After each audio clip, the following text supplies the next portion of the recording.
मृत्युञ्जयाय रुद्राय नीलकण्ठाय शम्भवे अमृतेशाय शर्वाय महादेवाय ते नमः।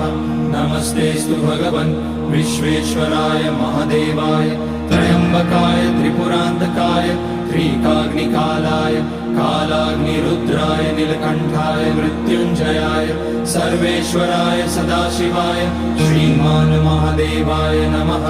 ॐ नमः शम्भवाय च मयोभवाय च नमः शङ्कराय च मयस्कराय च नमः शिवाय च शिवतराय च। ॐ त्र्यम्बकं यजामहे सुगन्धिं पुष्टिवर्धनम् उर्वारुकमिव बन्धनान् मृत्योर्मुक्ष्यमामृतात्।